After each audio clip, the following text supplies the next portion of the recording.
Hola amigos de La Silla Rota, estamos de nueva cuenta en Y Ahora Qué, este video podcast que les presenta 2 temas de la agenda nacional en 3 vertientes: por qué es relevante, cómo nos afecta como sociedad y qué vendrá después. ¿Y ahora qué? Como cada semana estamos con Roberto Rock, Jorge Ramos y su servidora Alejandra Canchola. Bienvenidos a este espacio. Muchas gracias, Alejandra. Jorge. Alejandra, gracias. Bueno, ¿y qué les parece que empecemos con nuestro primer tema? Y es la marcha que se dio este fin de semana en defensa o en favor de los derechos de los militares. Esta marcha en la que convocaron, primero se decía que de manera anónima algunos personajes del ejército, otros decían que eran las familias, y al final llegaron un poco más de 1,000 personas aquí en la Ciudad de México. Sí, aquí en la ciudad, porque hubo más. Desfilaron en otras ciudades. Sí, en otras ciudades también. Así es. Entonces, ¿qué opinión les merece esta marcha? Yo creo que es un hecho insólito desde mi punto de vista. Creo que la disciplina que sin duda alguna domina las tareas del ejército permite suponer que es algo muy singular y difícilmente se ha visto en otros momentos.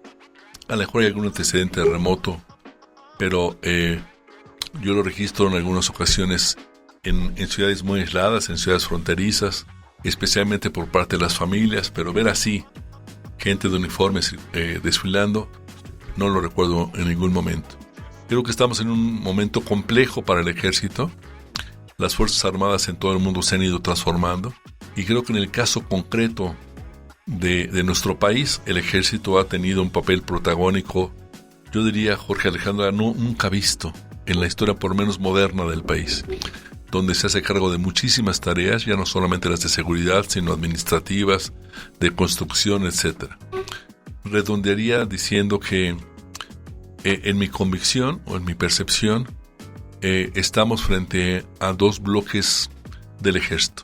Un ejército que está involucrado y tiene poder económico, político, administrativo en manos de un grupo reducido de militares y de generales, y otro bloque del ejército que no tiene acceso a esos beneficios, que no tiene acceso a ese poder y que se siente marginado. Si yo veo soldados desfilando, veo soldados protestando, me imagino que ellos entienden la cultura de la disciplina, y me imagino que recibieron algún tipo de luz verde por parte de sus mandos inmediatos, de sus jefes de zona, de sus generales, de sus comandantes. Creo que es un tema muy preocupante. Sí, yo recordaba y busqué la fecha exacta.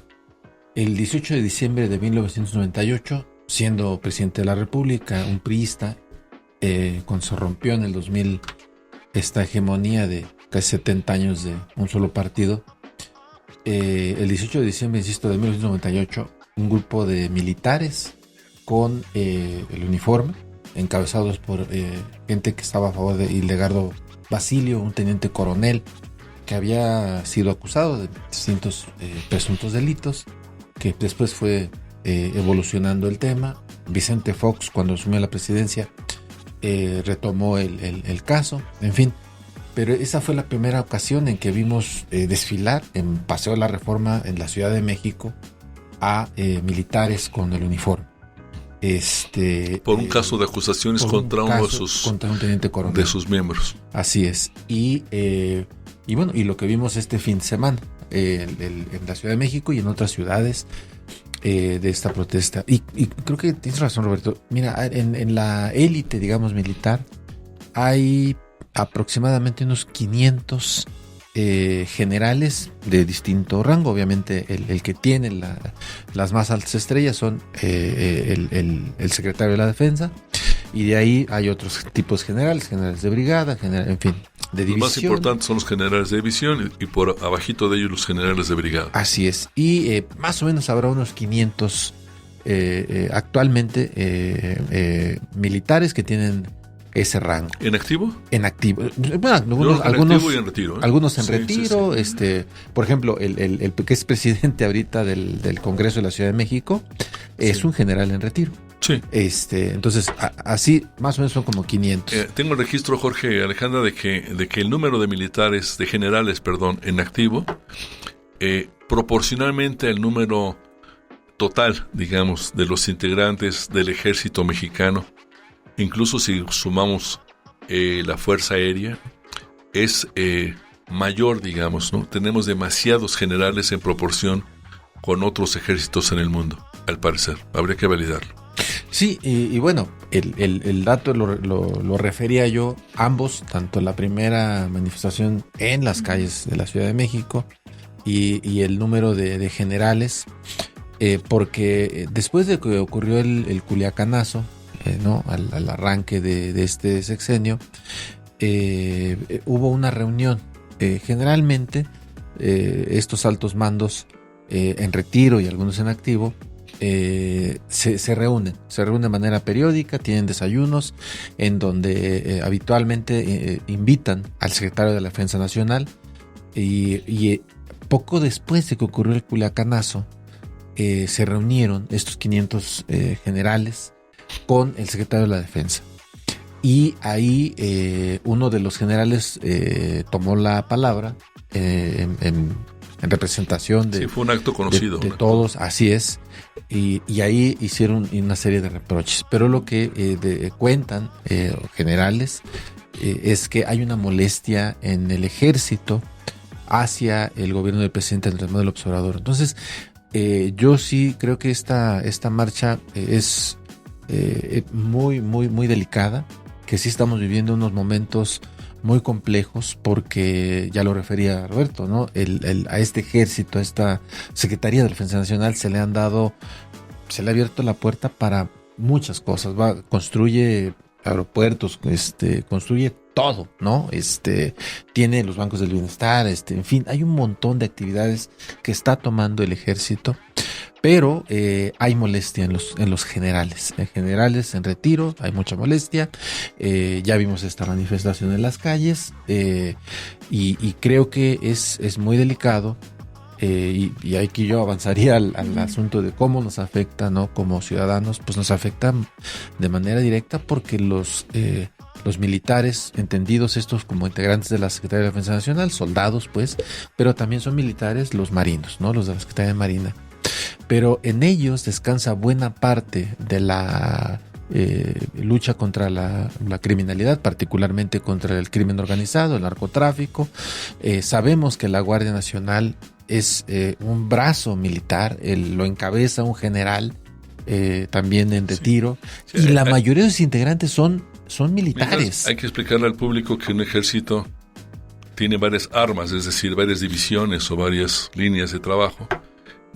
Históricamente, durante más de 100 años, desde que el ejército, como en su versión actual moderna, fue constituido, y después de la depuración que trajo la extracción del entonces secretario de la Defensa, Victoriano Huerta, nació un nuevo un nuevo ejército, y contó siempre con 3 armas: el ejército como tal, la Fuerza Aérea y la Marina. Esas son las Fuerzas Armadas mexicanas. Por primera vez en la historia del país, un presidente les permite tener una cuarta arma, que es la Guardia Nacional, que es la más cercana a los ciudadanos, que es la que tiene más roce con el crimen organizado, para bien o para mal. Entonces estamos también en ese aspecto, en su estructura, en un hecho insólito, Alejandra. Sí, a mí me llamaba mucho la atención de la marcha del fin de semana. Una pancarta que traían estas personas, que además en la cobertura que hicimos desde La Silla Rota se veía quiénes son las personas que marcharon, ¿no? Eran madres de militares, mismos militares, soldados rasos. Y daban su testimonio, a cara abierta, no de, sí. Ay, no quiero dar mi rostro, ¿no? Sí, daban su rostro. Se escondió, todos afirmando, estamos aquí porque no se respetan nuestros derechos humanos, porque nos tienen haciendo cosas que no deberían ser las cosas que hiciera el ejército, ¿no? Era el mensaje contundente entre todos. Y una de estas pancartas que a mí me llamó mucho la atención, y la verdad es que hasta escalofríos me dio, decía: si no quieren más masacres, regresen al ejército a los cuarteles. Y es algo que pues, no nada más ha dicho el ejército, ¿no? Ahora que salieron, nos ha dicho las organizaciones civiles, lo han dicho especialistas, lo han dicho mismos legisladores. En fin, y es una esa pancarta dice todo. Sí. Y cuando le proponemos o le planteamos a nuestros amigos de La Silla Rota el tema de por qué nos afecta, quiere decir que en cualquier momento nosotros nos podemos encontrar con una patrulla militar de la Guardia Nacional o de otro carácter, de marinos que también hacen seguridad pública, y que por un descuido, por un accidente o porque a alguien le parezca una ocurrencia, como acaba de ocurrir en Nuevo Laredo, un grupo de jóvenes acelere su vehículo, quiere escapar de una persecución porque traen tragos encima o porque a lo mejor no traen la conciencia tranquila y que resultan masacrados en una persecución sin que tengamos a la vista ninguna normatividad, ninguna metodología, ningún protocolo que permita hacer eso. Frente a esa acción, todos somos vulnerables, ya sea porque nos ataque un militar, porque se enojó, porque está cansado, porque le dieron alguna sustancia para mantenerse despierto, porque está harto, ¿no? Porque muchos de ellos no viven en hoteles, viven en barracas, viven en bodegas.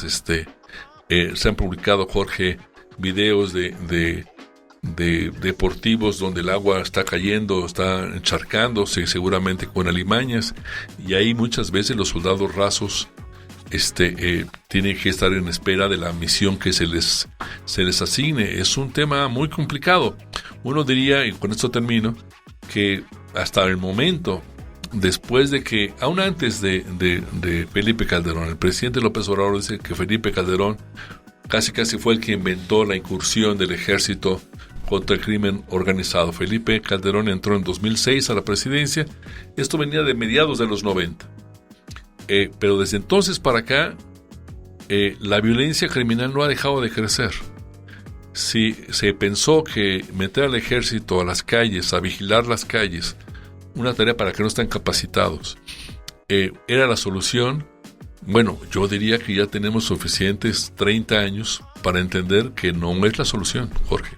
Sí, totalmente, y creo que cómo nos afecta, Alejandra, Roberto, pues es en eso. Es justamente en eso, en que no estamos resolviendo el tema de la seguridad. Ya cumplimos en este gobierno 150,000 muertos de manera violenta. Es la cifra más alta que en cualquier otro gobierno. Para el mismo periodo con los gobiernos anteriores es más alta la cifra. Así es, entonces pues estamos en un serio predicamento y es muy delicado que, insisto, hay ya generales que están molestos con el actuar del actual gobierno.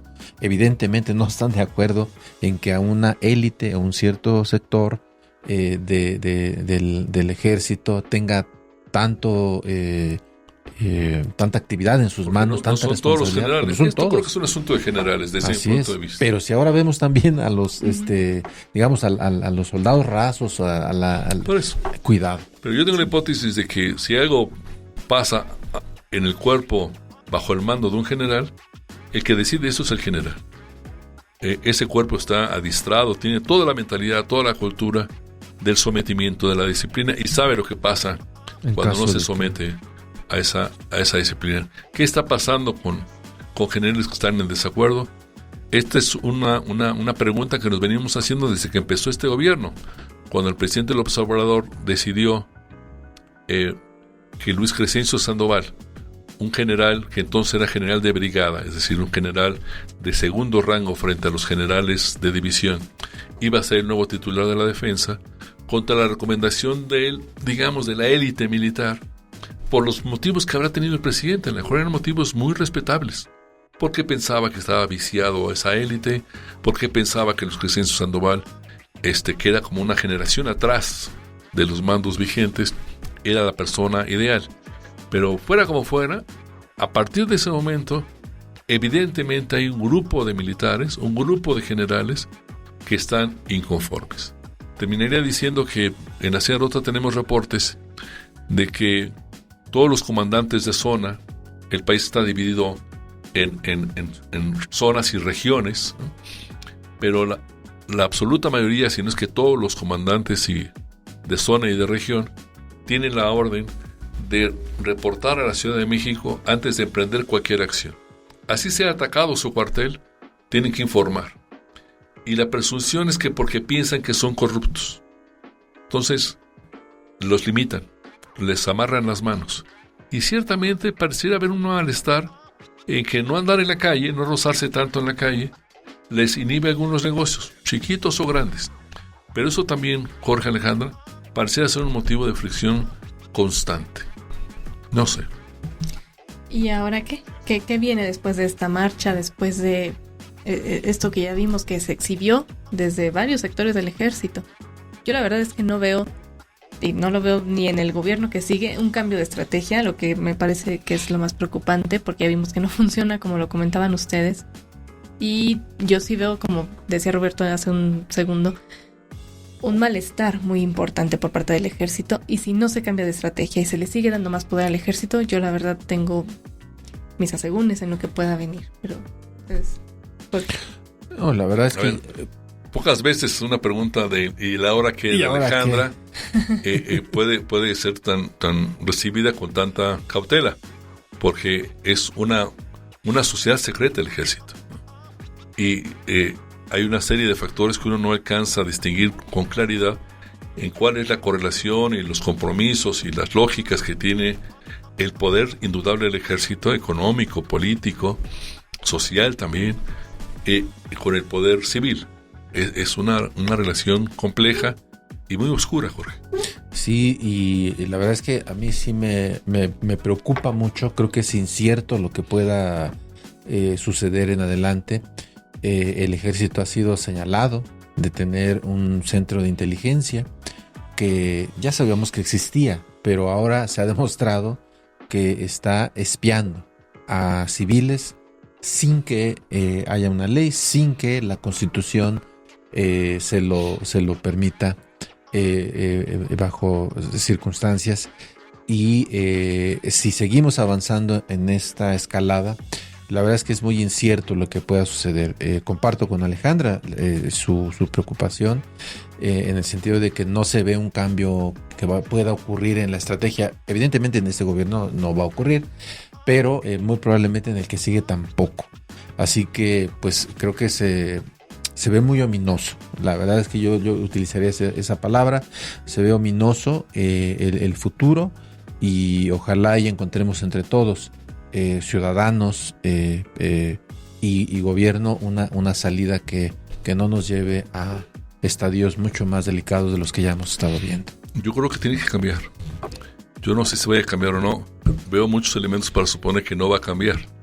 Creo que Morena puede mantener la presidencia de la República en la persona de cualquiera de los precandidatos y precandidatas que hay a la vista.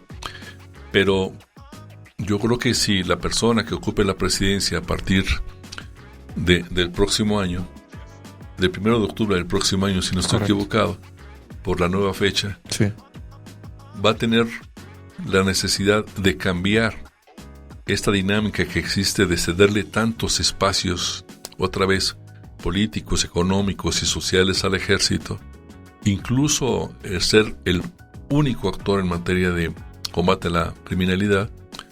Va a tener, la última oportunidad como Estado mexicano para corregir eso. Si no lo hace el próximo gobierno, yo creo que esto va a seguir creciendo y tal vez los civiles pierdan la posibilidad de corregir lo que pareciera ser una distorsión.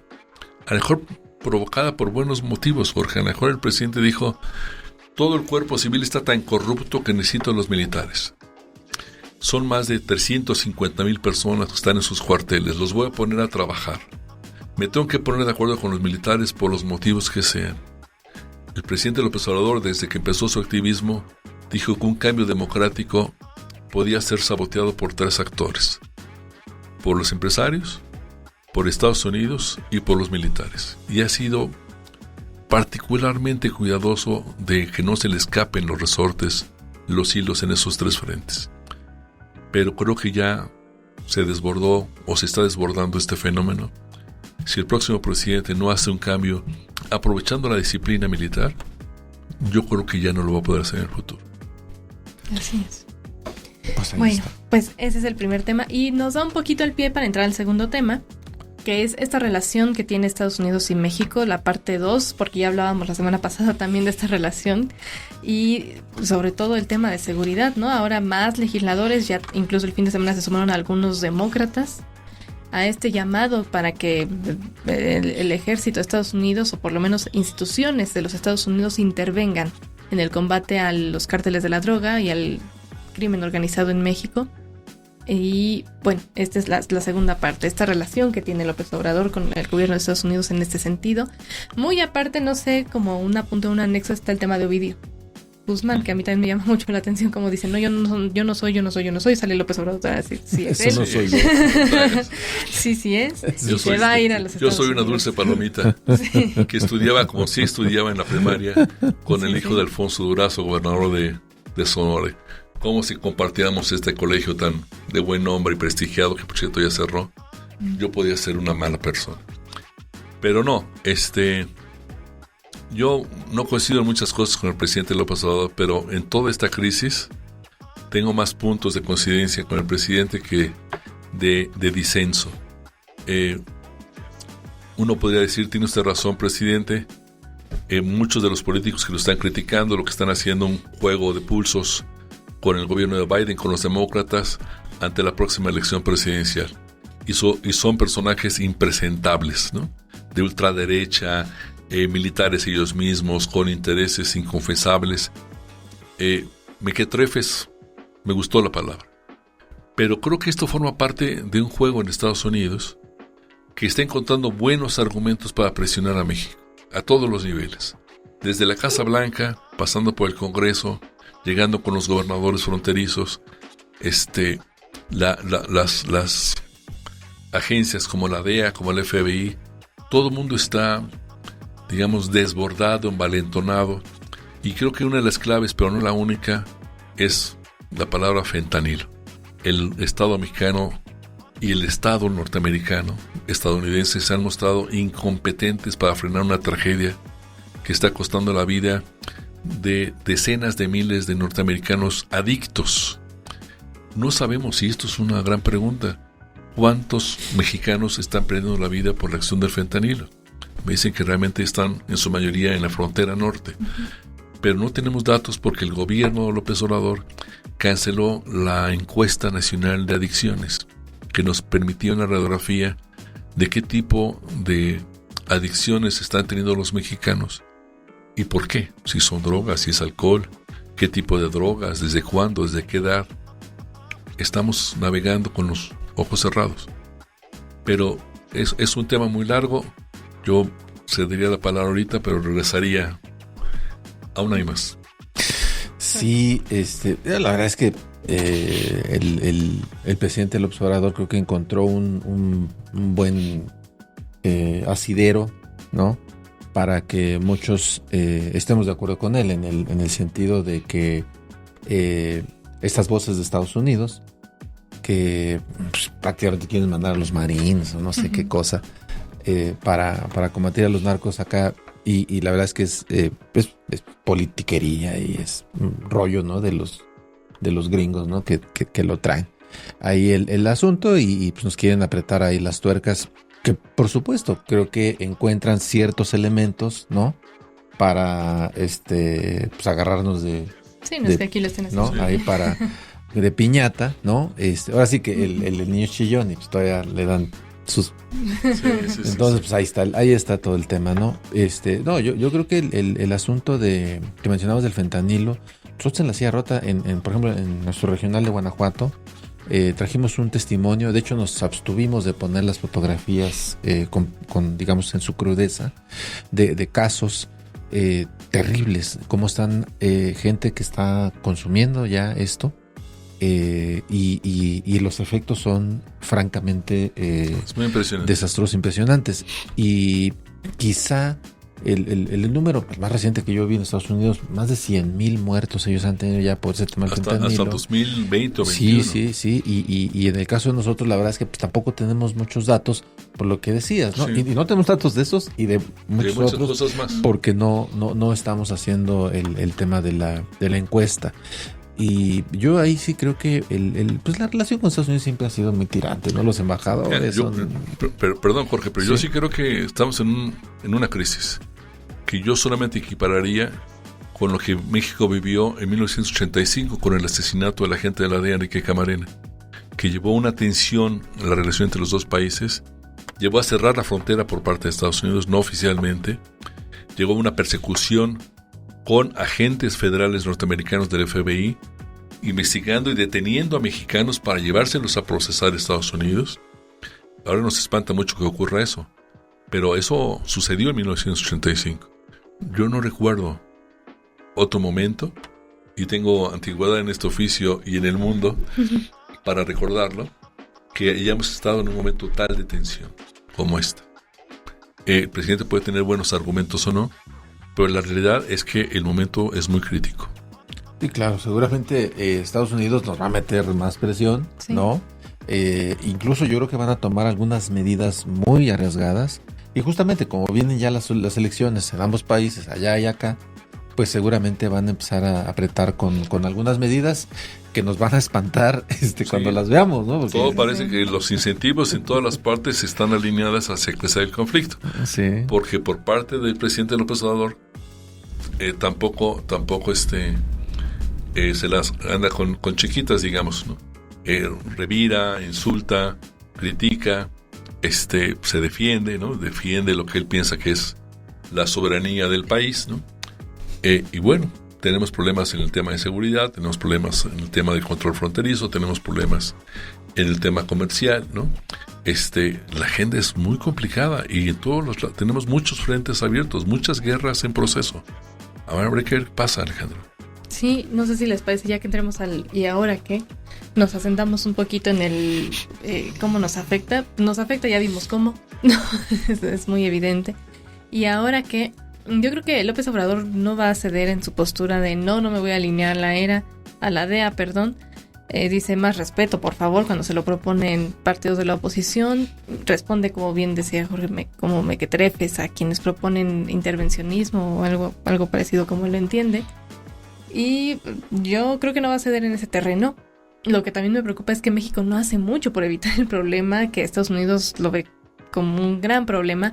Y los muertos en México, no sé si nada más ceñirnos a los muertos que están teniendo por el efecto de consumir fentanilo, sino los muertos que ya nos ha causado el crimen organizado, los muertos que a diario causa también el crimen organizado. Ese problema sí debería estarle preocupando mucho a México. Les preocupa desde el ángulo de las armas, ¿no?, que se traen de Estados Unidos, pero yo creo que también debería preocuparles estarlo combatiendo desde aquí. Parece que les preocupa, pero no vemos muy claro. Y de eso desde hace algún tiempo. Robert, ¿y ahora qué? ¿Y ahora qué? Tuvimos el libro de Pompeo, el ex secretario de Estado en los Estados Unidos, diciendo que él llegó a un acuerdo con Marcelo Ebrard, pero que Ebrard le dijo, bueno, vamos a ceder en este tema de migración, pero no lo digas, ¿no? Que el mundo no se entere. Yo creo que vamos a tener un acuerdo similar que permita una mayor injerencia de Estados Unidos para sobrevolar, para aumentar sus niveles de inteligencia, para hacer algo que yo creo que sería sensato, porque no es un problema nacional lo del fentanilo, es un problema global, es un problema que abarca muchos países. Tendría sentido que por lo menos México y Estados Unidos, tal vez otros se pusieran de acuerdo, que presionaran a China, de donde viene el fentanilo, que presionaran a otros países asiáticos, de donde viene el fentanilo, y eso hay que hacerlo en colectivo, incluso la ONU, no sé. Si van a tener la capacidad de decir, tenemos este acuerdo, o no, no lo sé. El tema de la DEA es tan enojoso, ¿no? Porque es un mal necesario. La DEA recaba más inteligencia, más datos, porque tienen mejor tecnología, más oficio, más capacitación, que toda la inteligencia que recaba el ejército, las policías locales, y sumen lo que quieran. Los operativos importantes contra Ovidio, contra quien crean, se basan en la inteligencia norteamericana, no en la inteligencia mexicana. Porque son unos patanes los de la DEA, unos mequetrefes, ¿no? Hasta en Estados Unidos usan las siglas de la DEA para decir drugs every afternoon. Están borrachos todas las tardes. A partir de la tarde están borrachos. Son cowboys, son, no sé. El FBI, el Departamento de Justicia, los desprecia profundamente. Pero, ¿qué viene? Yo creo que tendremos este clima y que de repente, sin decirnos por qué, intuiremos que se pusieron de acuerdo en algo. Y ojalá. Sí, yo también creo que van a llegar a un acuerdo del cual pues no nos enteraremos sino cuando se filtren documentos de Guacamaya o el libro de Blinken, el actual secretario de Estado. El libro de Blinken, en fin, nos enteraremos de los acuerdos y sí, veremos la verdad es que yo creo que le van a poner un mejoralito al cáncer, y pues se van a acabar los sombrerazos y nos vamos a dejar de decir mequetrefes y no sé qué tanto. Pero fíjate, el presidente le está apostando a una debilidad del gobierno Biden, que realmente es muy débil y muy incierto el futuro en Estados Unidos. Sí, pero el problema es que la debilidad de Biden implica el riesgo de los halcones. Pero es como si uno estuviera durmiendo al lado del elefante, ¿no? Siendo una hormiguita y diciendo, oye, ya se ve medio jodido este elefante, ¿va? No, se ve medio jodido, pero si se voltea, si se da vuelta, te va a aplastar, ¿no? Entonces es complicado. Cuando uno duerme al lado del elefante, debe tener ciertos cuidados. Así es. Pero bueno. Bueno, pues por ahí queda el y ahora qué de este tema, vamos a ver. ¿Tú sí crees que López Obrador va a ceder más soberanía en esta guerra? Sí, definitivamente que sí, pero no nos lo va a decir. Va a decir que no. En las categorías que prevé la ciencia política, va a aflojar el cuerpecito. Sí, algo, no nos lo va a decir, pero yo creo que ahí va a dar eso. Pues muchas gracias por habernos acompañado. Muchas gracias. Aquí seguimos discutiendo porque no nos ponemos de acuerdo todavía. No. Muchas gracias a los amigos de La Silla Rota. Semana. Sí. Gracias. Hasta la próxima. Gracias, Alejandro. Gracias, Roberto. Gracias.